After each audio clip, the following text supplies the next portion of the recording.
Well, I'm not going to preach my sermon today. I don't know, doesn't feel right.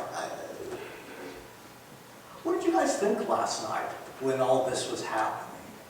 I mean, what goes through your head? I don't know. As believers, we're called to kind of live differently from the world, have a different mindset. You know, what goes through our minds when there's fear of destruction and devastation? I mean, what goes? Does anyone want to share, like, kind of what went through your head or how you responded, how you act? I mean, what do you do? Have you ever seen it? No. Terror. Terror.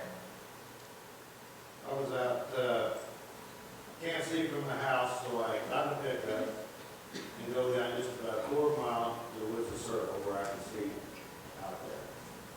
They were showing what they're showing on TV, usually the black coincide with what's out there. And I could see from the lightning, you could see this black cloud over there.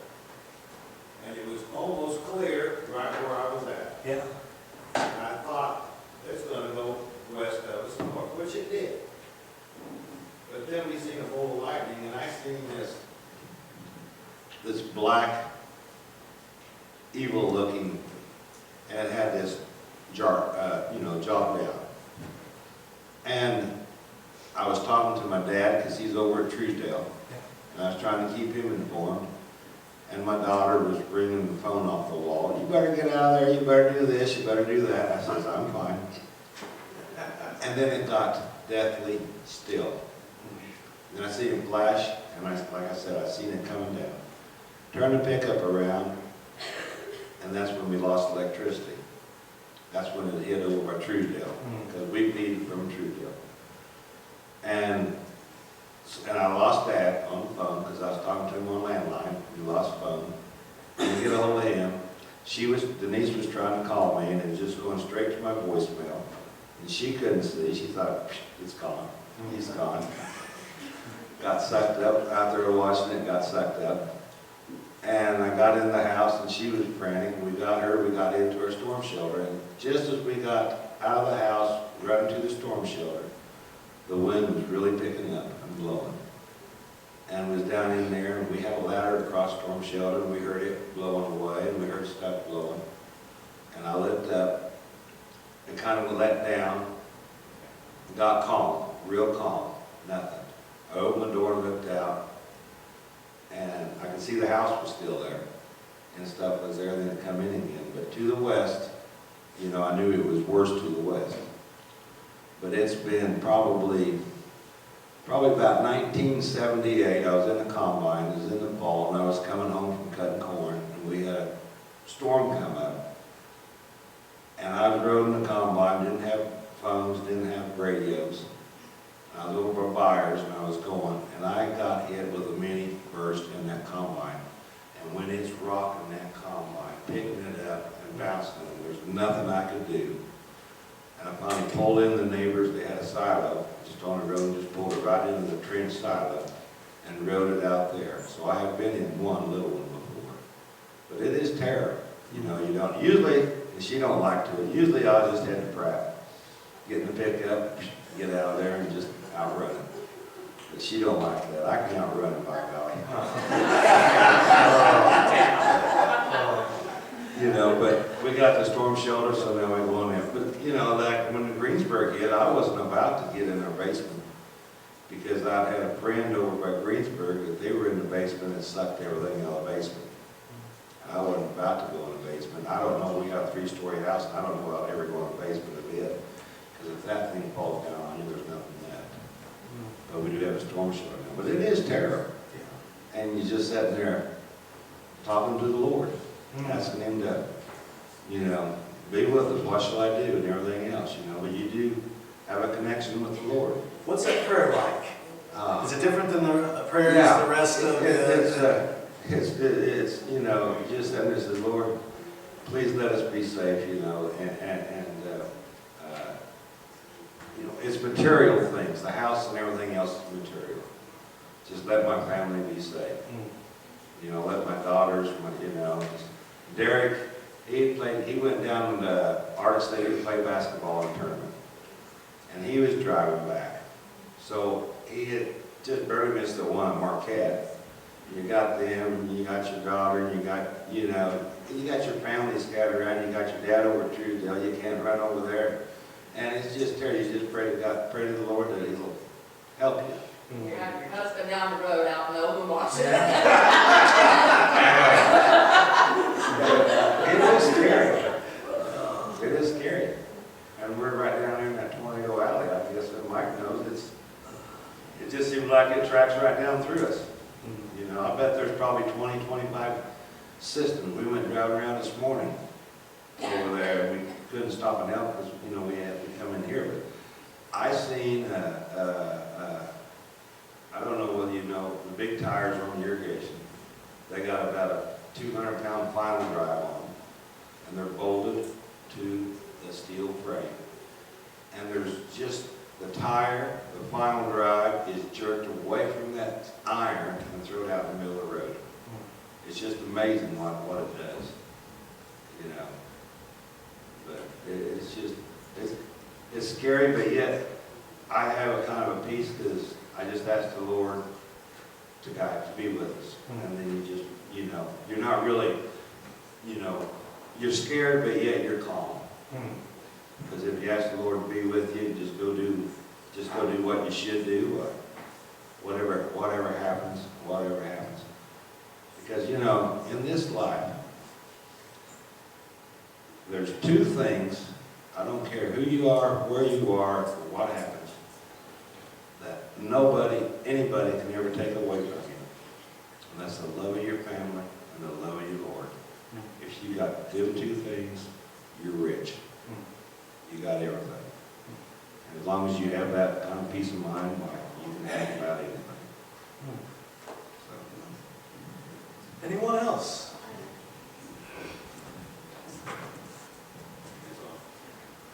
Okay, I can kind of agree with him there. I was scared last night. I had prom at Skyline for my daughter, and I took my boys with me, and they delayed it till 8 o'clock last night because they was worried about the storms, but we went through with it, so that put me later coming home.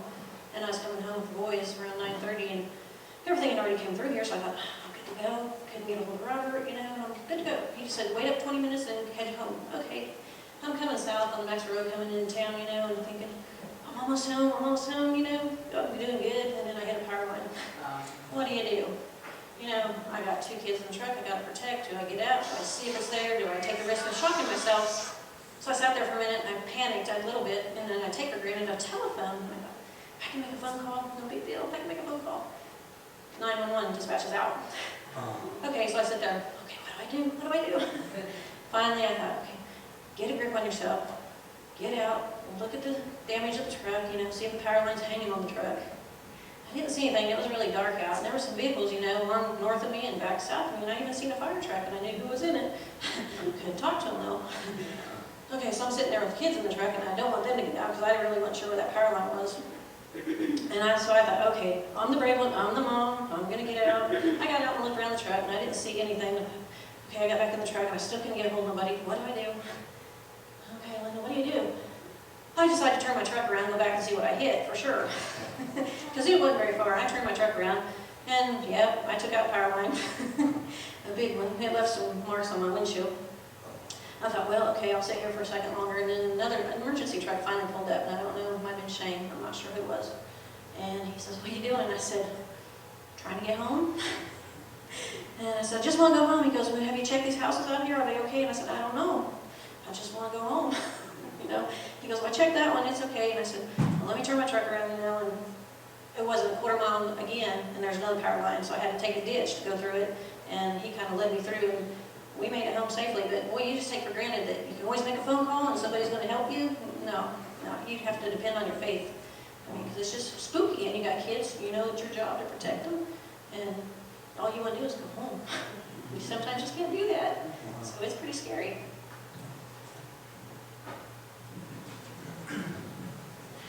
When I've told a lot of you this kind of stuff, but my first tornado, you know, I moved from Colorado where nothing happens ever. And, you know, we're in the city and we're really comfortable. And, you know, the only tornado experience I ever had was Wizard of Oz.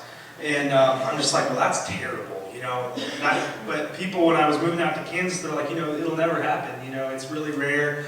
And so when I moved out to Haviland, my first tornado was the Greensburg tornado, and it took out a bunch of my friends' houses, and it was really scary. So I've always been very, very afraid of tornadoes. But when a tornado type stuff happens, I kind of go into survival mode, and I put this thing called my survival bag together right before it happens. And you're kind of forced to think about what you need rather than what you want.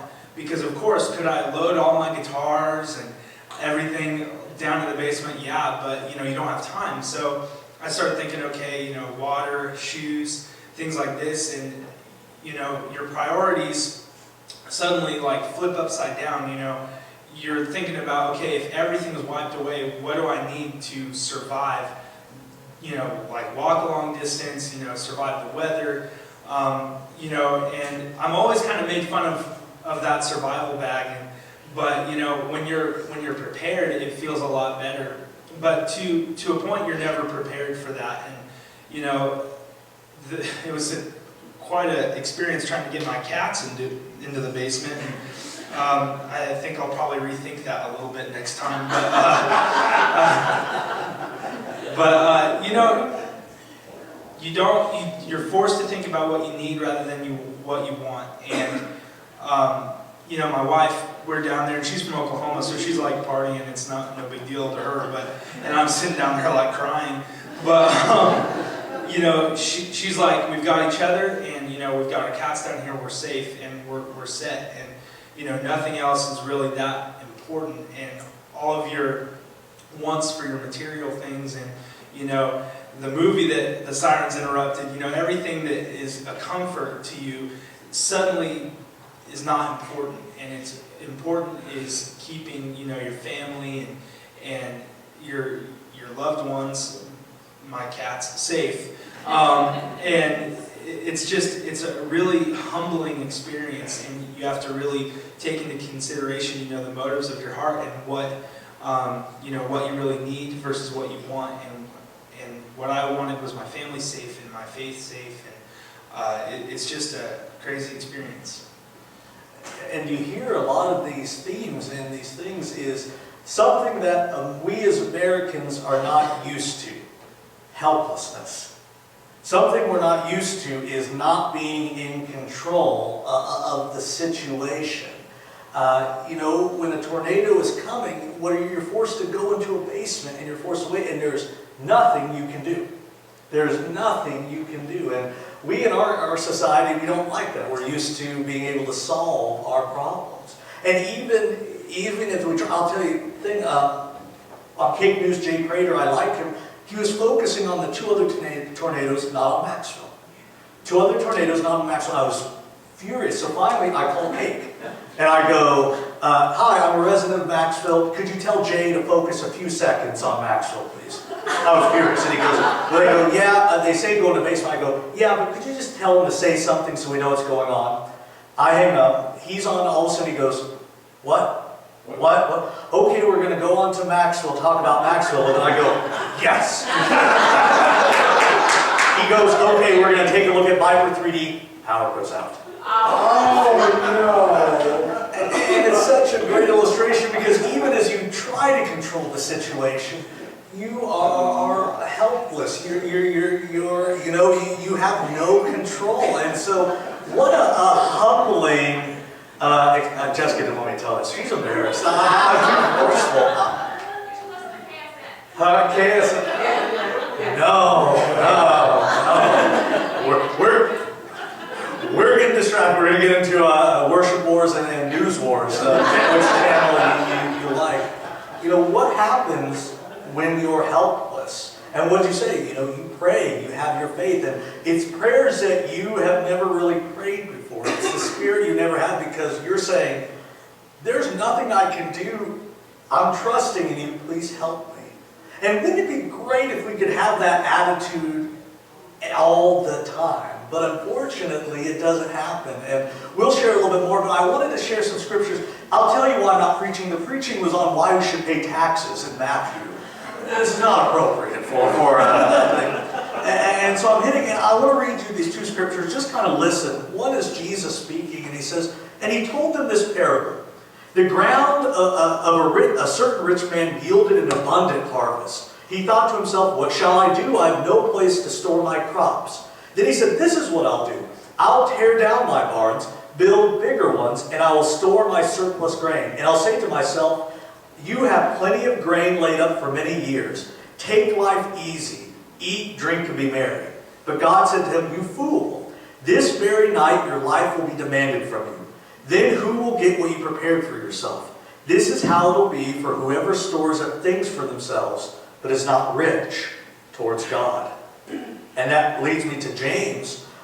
James says, now listen, those of you who say today or tomorrow we'll go to this or that city, spend a year there, carry on business, and make money. Why, you do not even know what will happen tomorrow. What is your life? You are a mist that appears for a little while and then vanishes. Instead, you ought to say, if it is the Lord's will, we will live and do this or that. As it is, you boast in your arrogant schemes. All such boasting is evil. And that hit me because you go, the fragility of life, how fragile life is.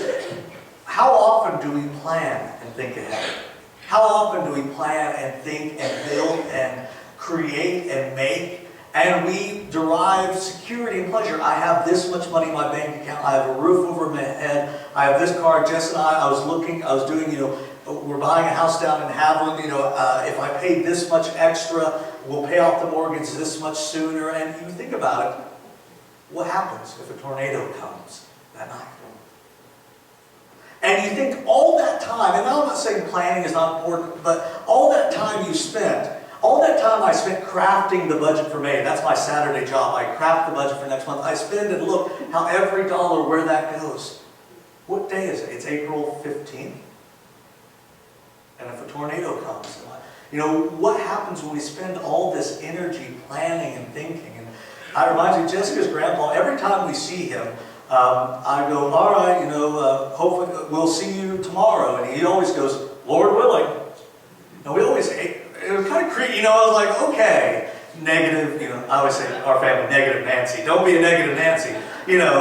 Lord willing, but he's really living off the word because so often we just go, okay, next year we're doing this, this, and this, and then I'm going to pay this off, and then we're doing this, and we're looking so far ahead in the future that we're ignoring what is happening around us. We're ignoring the day, and really we say, Lord willing, if I can make it through the night.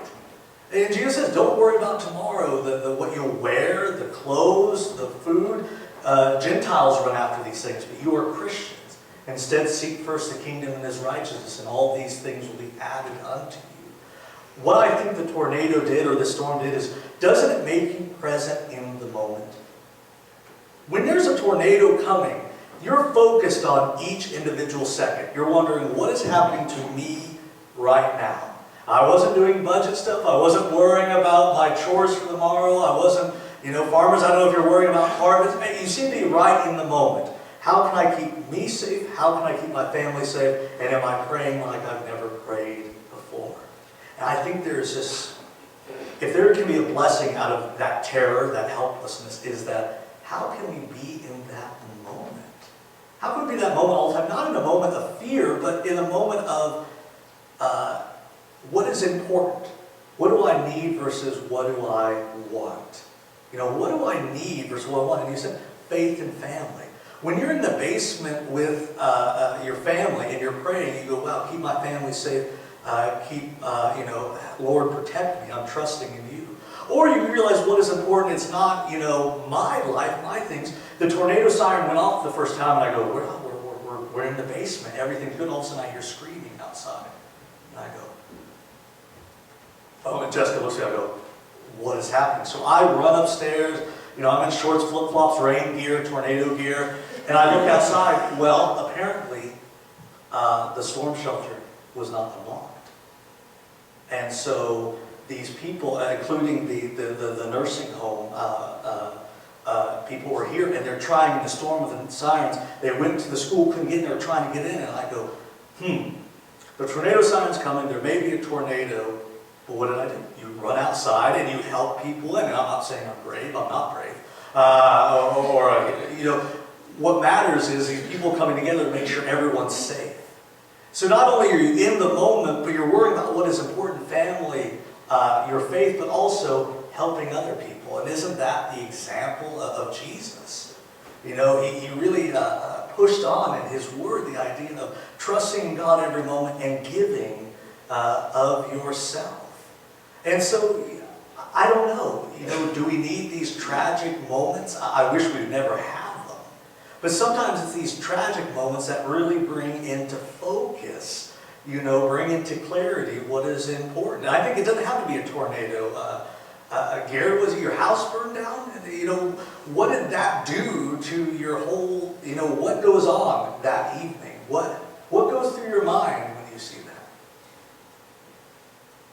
Well, you just, when the house was burning there was the temptation when we got there, one room, which was Dale's room,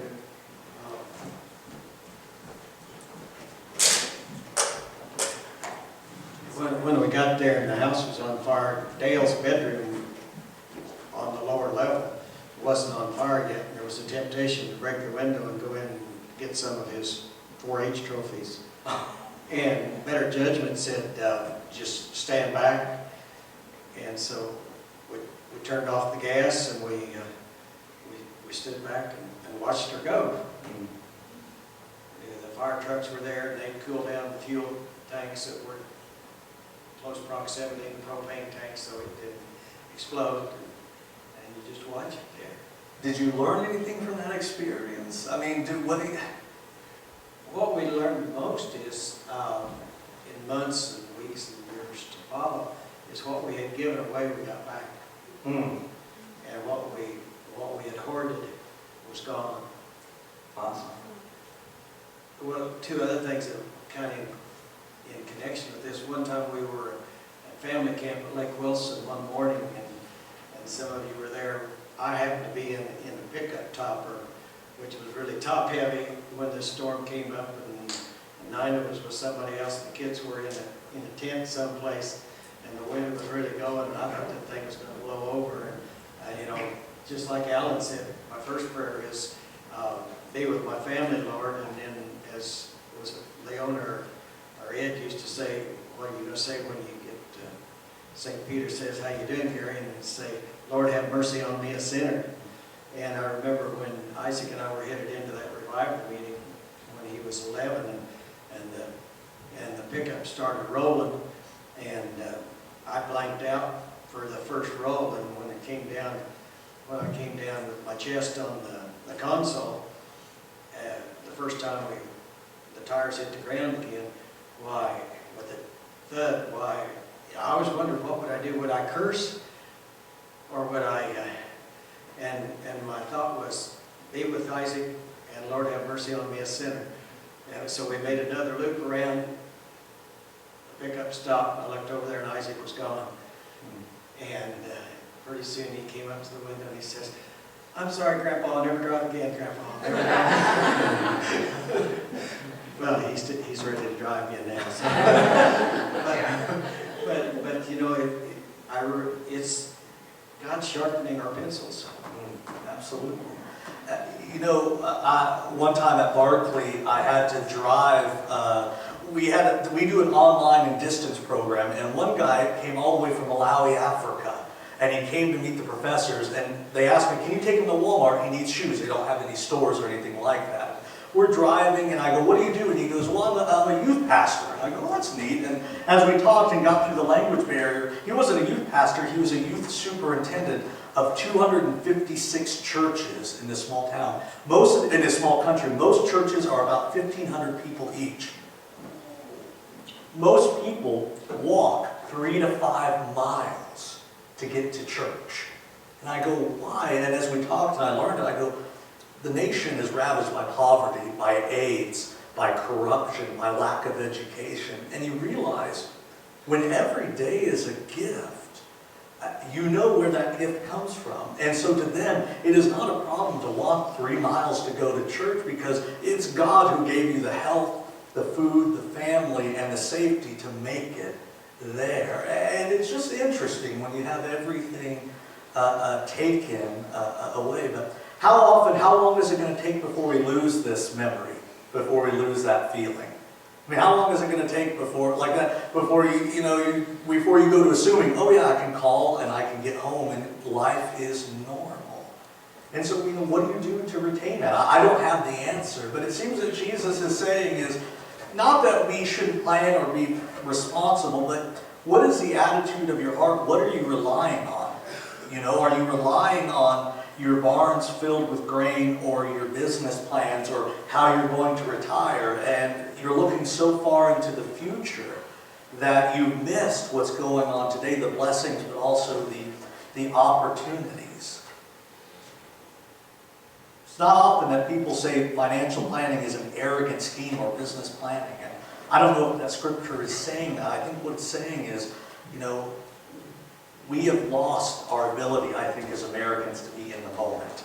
Especially the younger generation. I know my sister, 4 years younger than me, she can be on the computer, on her phone, listening to music, doing all these things at once. And I almost just wonder, does she know what's going on around her? If you've seen the commercials with people texting, they have video now of security cameras, people texting, and they're falling into fountains or tripping over things because they're so engrossed and not being aware of the world around you. And is that the place to be? I don't know. Something to think about as a church, as a thing. What would happen if we lost this building? Would the church cease to exist? What would happen if we could no longer afford our budget of anything? Would the church cease to exist? How would we do if we lost everything? How would our attitude change? I don't know. Like I said, I don't have a sermon written for this. This is kind of laying on my heart as I'm thinking, am I living in the moment? A pastor gave a speech where he was talking about how so often, even if you're doing the Lord's work, you could be sinning. It says in James, anyone who knows what they ought to do but doesn't do it, it is sin for them. And he says that he prides himself on doing so much. He writes books, he gives lectures and speeches, and he's sitting there reading in the living room, and his 3 sons are around, and all of a sudden, his son is like, Dad, Dad, Dad. Dad, Dad, Dad, Dad. And he was wondering, he started noticing, why is he using Dad, Dad, Dad? He did it 3 times. And he realized his son did that because he was so engrossed in his ministry work that his son knew that he had to go, Dad, Dad, Dad. It was the 3rd time before he was actually present in the moment where he was actually focused on his son. And his son had learned that to such an extent that my father is so engrossed in doing God's work that if I want to get his attention, I have to say, Dad, Dad, Dad, 3 times. And he goes, it was the saddest moment of his life. When you think he was so engrossed on what he's accomplishing and what he's doing and the things he's planning that he can't even be present for his children. I don't know. Anyone else have any thoughts on this? Yeah, Donna, do we have a microphone? Well, I have a little different perspective than some of you because I've been in EMT for 18 years, and so when that siren goes off, part of me wants to be in the basement with my family, and the other part wants to be at the top of the stairs, ready to run out the door as soon as that call for help goes out because somebody's been hit. And so I wrestle with that, but you sit and you pray and you're like, keep my family safe. But last night there was people out, the storm watchers were out, and I'm lucky enough that I have that radio telling me what they see, where they're at. And Robert came over the radio and he says, has anybody heard anything from Macksville? Dead silence. And I'm sitting there going, we're here. Lord, tell them we're here. Nobody says anything. So I get on the radio and I call dispatch and I say, just for your information, we don't have electricity. Nobody answers me. I don't hear anything. But then I hear them saying that it's east of us. So I'm thinking they know where the storm's at, but they still don't know that we're okay. So then by that time, we all go upstairs and I hear them calling, does anybody know about Macksville? Does anybody know about Macksville?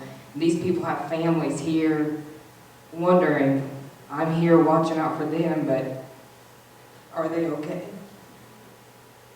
So we called, me and Derek Best. I was on the west end of town. We're okay. Derek answered from the east side of town. We're still here. We're intact.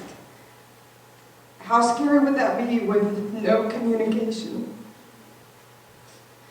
We have communication now. Think what that would have been like 25, 30 years ago with nothing.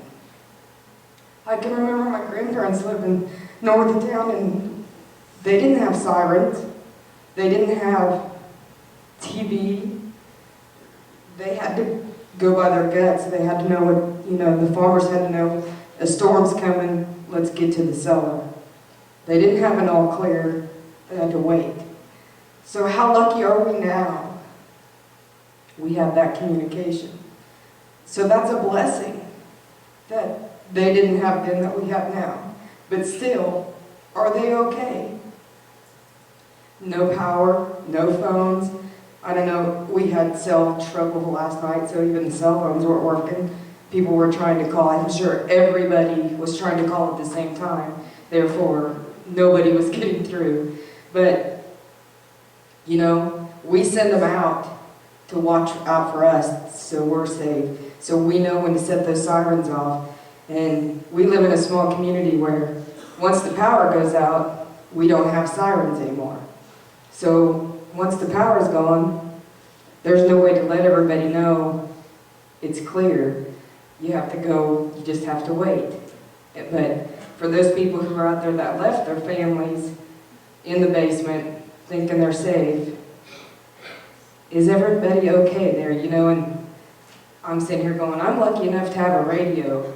That's a blessing to me because I can hear them, but nobody was answering. And I'm like, well, I'm okay, so I may not be everybody, but I'm going to answer because I can. So at least they knew we were okay. But that's from a little different perspective. I can't sit and hide. I sit and listen and wait. And then, after we got the all clear, I got another phone call from my landline.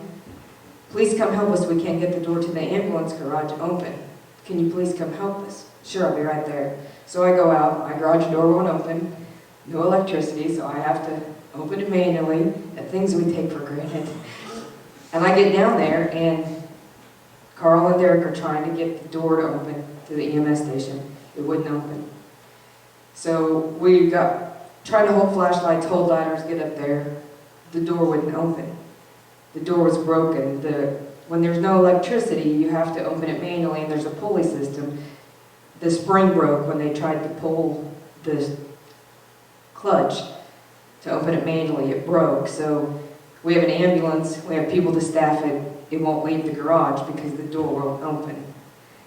So I'm sitting here going, okay, they haven't called, nobody needs us right now, but what if somebody needs help, that storm's still moving through our county, we can't get the garage door open. Luckily, bless Mark Lamb's heart, he walked across the street and said, do you guys know what the damage is? And I said, no, but we could really use your help. So we called and got permission to break the door.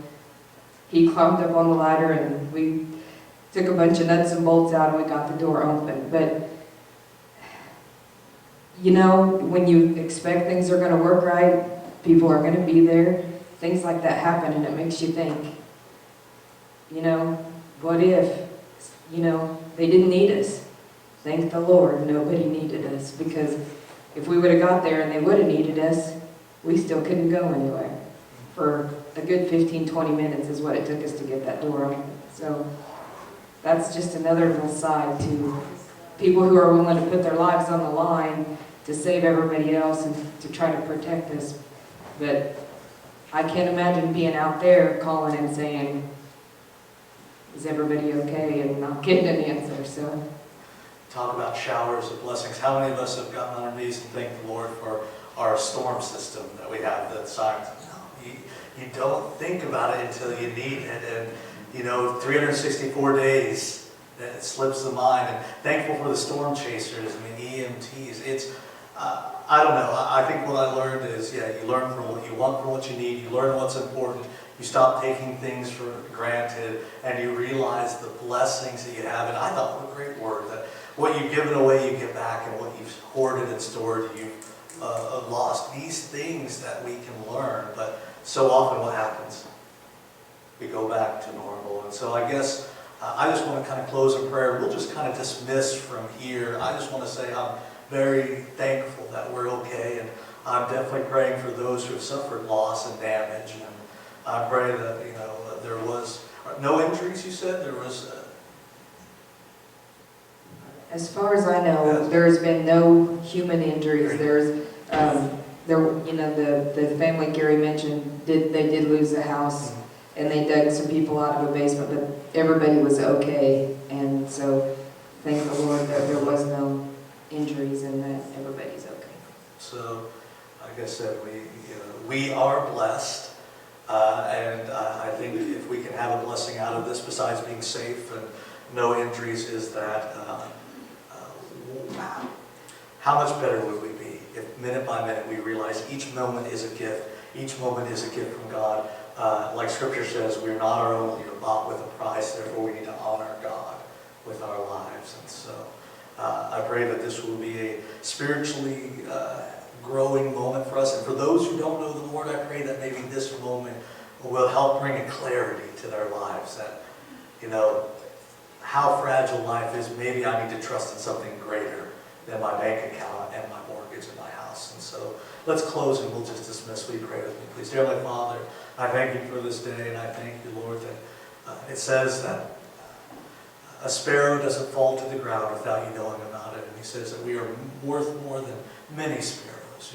We are made in your image, and you care for us. And Father, even though disasters may strike, it says that all things can work for the good for those you have called if we trust and believe and live according to your word. And Father, I pray that you would help us to realize that the only thing that is certain is your love and your will. Father, help us to build our houses on the rock that is the gospel, that is you. Help us not to build it on sand, which is material things, pride or plans. Help us to build it on the rock of your Son, Jesus Christ, so that no matter what may come our way, no matter what loss we may go through, we know we can cling to you and make it through the storm. Father, I thank you for keeping us safe. Be with us all. In Jesus' name, amen. You're dismissed. Thank you.